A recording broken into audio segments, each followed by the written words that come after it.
Good afternoon. My name is Devin Chapman. I'm the Executive Director of the New Mexico Auto Theft Prevention Authority. Obviously, we're here to talk about the rankings that were released today, and the headline obviously is that we're a little disappointed. We've been working very hard for a long time now to try and get ourselves off the top of these rankings.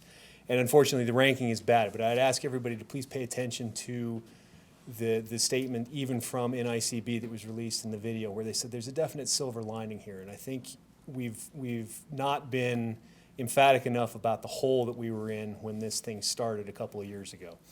Our numbers in Albuquerque were so far beyond anybody else's in the country that it's something we've been digging out of ever since.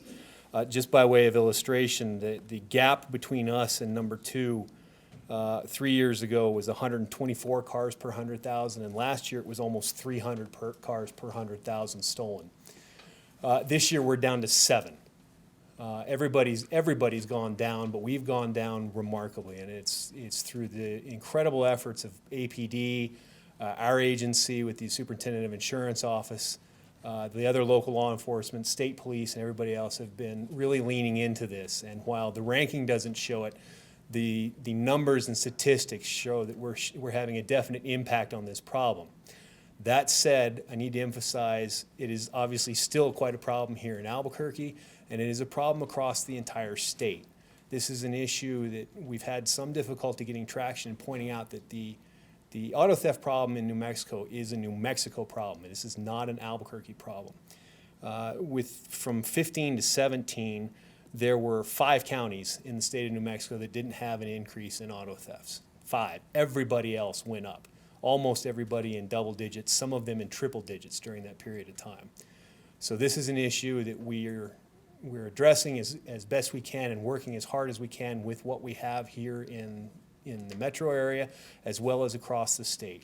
We've asked for and are going to be asking for again for help from the legislative session this coming January. We've received wonderful support from a number of folks up there. We just need some more people to get on board to help us get over the hump so we can get the resources we need to put the kind of effort we need into knocking this down. Ideally, this time next year, we could be talking about a significant improvement. I know in speaking with APD, their numbers this year look as good as they did for this year of 2019 so far. We look almost as good, if not better, than we did all of last year. So hopefully we'll be off the top of this list altogether this time next year. But I need to emphasize, as bad as the number 1 ranking looks, the numbers, if you dive into the numbers at all, you can see the dramatic effect that our law enforcement guys across the board have had in knocking this problem down and in the prosecution and prevention of these guys getting back at these offenders getting back out and committing additional offenses. So we ask for your support in our efforts in law enforcement angle. We also need the communities, the individuals, to be more cognizant of their activities, locking their cars when they leave them, taking their keys with them. As tempting as it is when it gets cold outside, the warm-ups are a terrible problem in this community. Anybody that's kept notice or paid attention to the notifications coming out of APD knows that, especially when it gets cold outside, we have cars taken all the time in the mornings because people have started them up and gone back in for their coffee. I know it's not comfortable to get into a cold car, but it's better than coming back out to no car. So we please ask you to do what you can to secure your vehicles, and we ask for your support in doing the best we can and more to eliminate these numbers, knock them down even further. Thank you.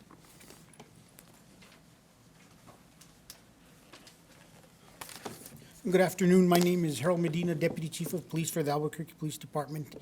And this report highlights the mess that was inherited in terms of auto theft by this administration in Albuquerque, but that we're also digging our way out of that. When you look at the national rankings and you look and see that 1 year ago, we were dealing with numbers of 1,096 stolen cars for 100,000 residents in this region, and you look at this last year's numbers of 780, you can see that we've made great strides in reducing the auto theft numbers.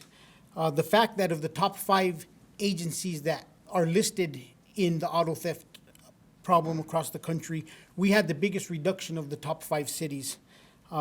I'd be concerned if Albuquerque had a 3% decrease, which was the national decrease last year. But in reality, APD had a decrease of 27% between 2017 and 2018. Like I said, nobody had a larger decrease in the top 5, and in the top 10, only one other agency had a larger decrease. 6 months into 2019, we're seeing an additional 25% decrease from 2018, and we've cut those numbers in half from the historic high of 2017. We knew that coming into this administration, it was going to be a long road and that we had a lot of ground to make up. But our proactive approach is working, and we will continue to make auto theft our priority to reduce. We will continue partnerships not only with other law enforcement agencies that we historically have worked with, the Bernalillo County Sheriff's Department, the New Mexico State Police, the Office of the Superintendent of Insurance, but we'll also be reaching out to those surrounding agencies that also impact our ranking, such as the entities in Valencia and Sandoval counties. It is unfortunate that Albuquerque was in such a major hole with auto theft that many other crimes as with many other crimes in 2017, and that we're digging our way out, and we'll continue to dig our way out of this problem until we resolve the crime issue in Albuquerque. As we have said in the past, auto theft is a nexus to a lot of other crimes in Albuquerque, and we know as we impact auto theft that we're slowly decreasing property crimes across the board, and we're seeing those strong double-digit reduction numbers in all other property crime categories. And slowly but surely, we're starting to see the violent crime rates in Albuquerque decrease as we gain additional resources and that we're able to assign additional officers and use our partnerships in these area of violent crimes also. We're on the right path. As we get more officers, we'll be able to devote more resources to the problem and engage the community in more community policing principles, which we hope will be those long-term permanent reductions so that we never get to this point that we are again. I anticipate that public safety is going to continue to turn around. We'll continue to see these decreases as long as we could continue to work with the community, gain the community's trust, implement those community policing principles, and ensure that our officers are motivated, that they're out there, and that we're focusing our efforts in the right places, the right locations, and that we're incorporating new and improved means to investigate these crimes. Does anybody have any questions at this time? I have 2 questions. Yes, please. The first statement you made was that you inherited this mess. Should we interpret that you're assigning blame to the Berry administration for the auto theft problem? Is that how we should interpret that? No, I think that we need to look and see that there was a variety of things that struck the metro area during 2014, 15, 16, 17. These issues are not just surrounding the Albuquerque Police Department. We had changes in retirement systems that caused officers for the police department to go to one of its lowest level of officers in years. We had reform efforts in the criminal justice system that we're working our way through. We're understanding all these issues compounded on top of each other and led us as a community to the point where we had these high crime rates. And now as a community, we're working together to lower these crime rates. So I think the key there is, as a community, we saw these crime rates increase for a variety of reasons. And now as a community, we're working together to lower these crime rates with our partnerships with the prosecuting entities in the area, with other law enforcement agencies in the area, and with the community itself working and communicating with us at a much stronger level. I have one more question, and maybe it's best for Mr. Chapman, because he mentioned that you would like to see some new legislation. I'm just curious as to which legislation you might be referring to, or is this legislation that failed in past sessions that you're referring to? The primary bill that I'm talking about was the creation of an auto theft prevention authority fund that we were asking for last session. It was introduced. It did pass out of the House. It died in committee in the Senate. We've had additional conversations with more members of the legislature as well as the administration, trying to garner support for either that particular bill, if we reintroduce it, or something very similar that would allow us to to basically expand our operations and do more than we're able to do now with the funding that we have currently for the Prevention Authority. So we do anticipate pursuing it again this upcoming session, but it is something we've asked for once and we'll probably go back for again.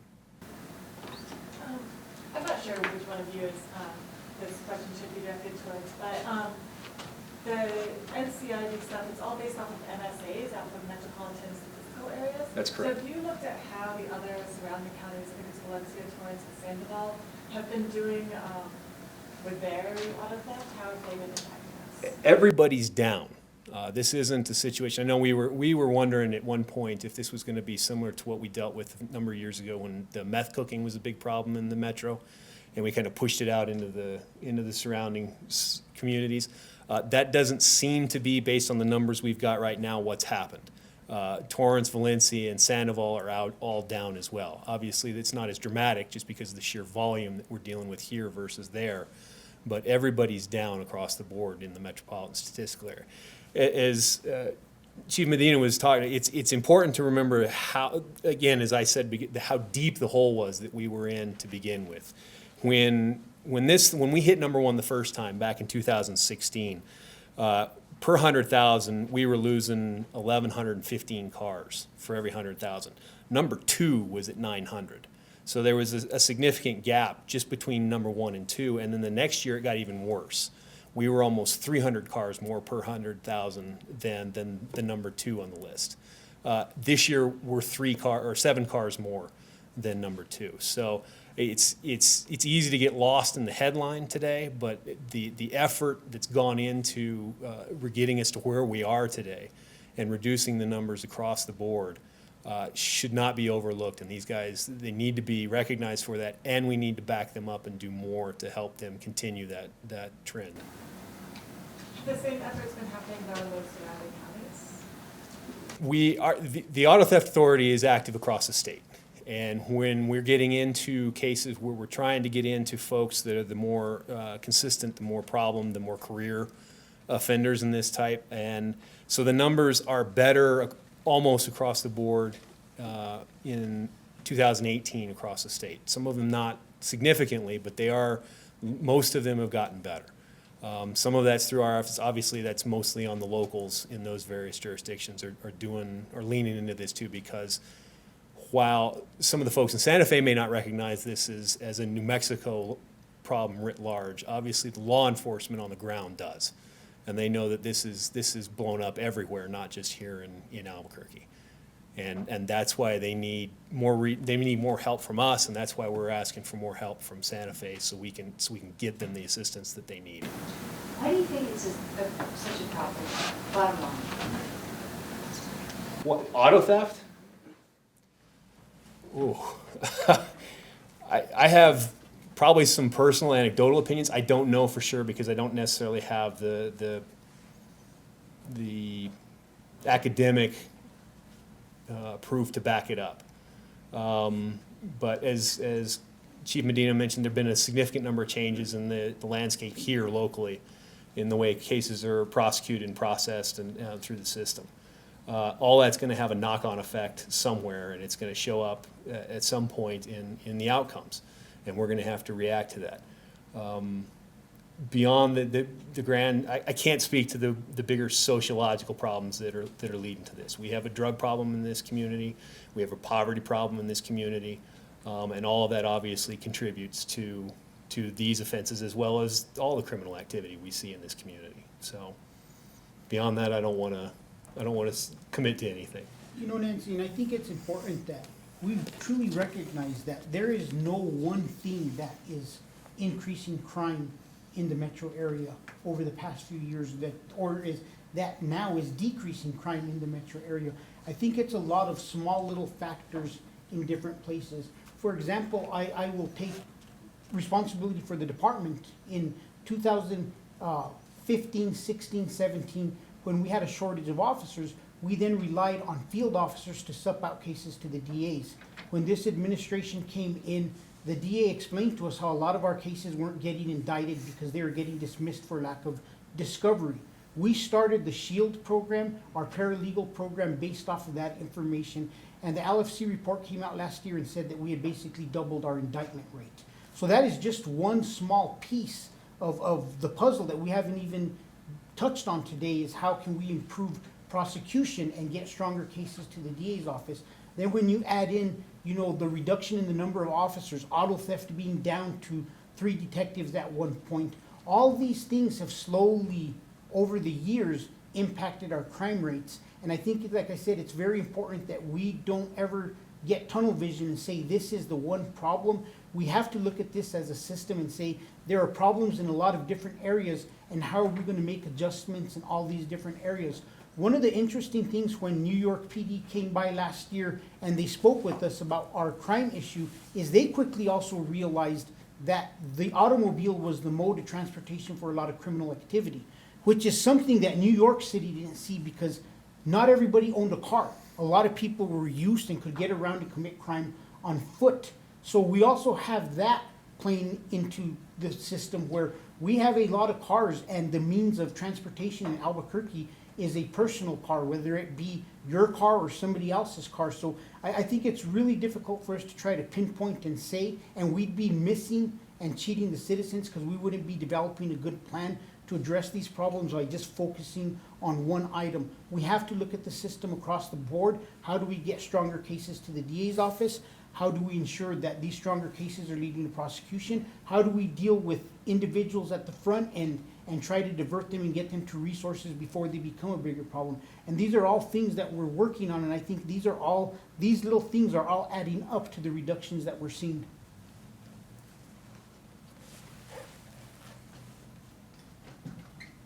Any other questions? Okay. Thanks, everyone.